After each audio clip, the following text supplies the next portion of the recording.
BMW X1 Review. What is it? It's BMW's littlest SUV. Only it's no longer quite so little. Just like a 3 Series fills the footprint vacated by an old 5 Series, the X1 now nudges the dimensions of the original X3. But for once we're going to suggest that growth is a good thing. The first generation of X1 looked somewhat awkward, BMW design language applied to a car not really possessing the correct proportions. The second gen car offered a big improvement, but now this MK3 is a genuinely good-looking car. You know, as SUVs go. Perhaps there's a hint of Skoda Kodiaq to its rear three-quarters, but that's clearly not intended as criticism. Especially given some of the consternation caused by recent BMW designs. This toes the line much better. What's beneath the skin? It launches with petrol, diesel, plug-in hybrid and fully electric versions.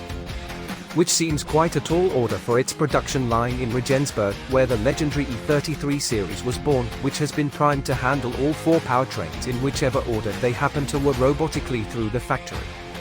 Crikey! While it'll give the factory bosses a headache, it'll ease those in BMW's financial offices. Keeping all 4 powertrains on the same line helps make X1 production flexible to market demand. Which will surely fluctuate, perhaps wildly, as different countries and their car buyers try to get a handle on energy prices, upcoming emissions regulations, and how to somehow balance the two. For now, BMW predicts 41% of X1s sold worldwide will be pure petrol and 31% pure electric, with the remainder split pretty evenly between PHEV and diesel. Speaking of sales, the X1 is a popular old thing, nearly 3 million of them finding homes since its 2009 launch. Like before, this third-gen car will share its architecture and engines with the next Mini Countryman. What are those engines, then? The X1 launches on British shores with 6 powertrain choices. Kicking things off at a might of £36,000 is the Strive 18D, which translates roughly as slowish front-driven diesel. Though 148 brake horsepower and 8.9 seconds to 62 miles per hour aren't exactly terrible. And its claimed 55 miles per gallon is the very opposite of terrible. Above that sits the 208 brake horsepower Strive 23D, offering similar fuel economy claims despite adding 4-wheel drive to the bargain. The first pure petrol option is Strive only in the shape of the 215 brake horsepower, circa 40 miles per gallon Strive 23i, while both plug-in hybrids, the 25e and 30e, are also 4WD.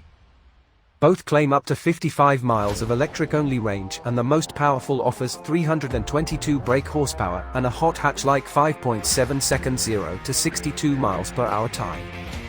Performance which is matched by the 9.1 Strive 30, your sole electric choice. It uses a motor at each axle, pairing 309 brake horsepower peak output with a 64.7 kWh battery, and while it favors the front motor for economy, it can accelerate with the vivaciousness of the best EVs when both put down their power. BMW claims up to 272 miles from a charge, and prices start at £52,000.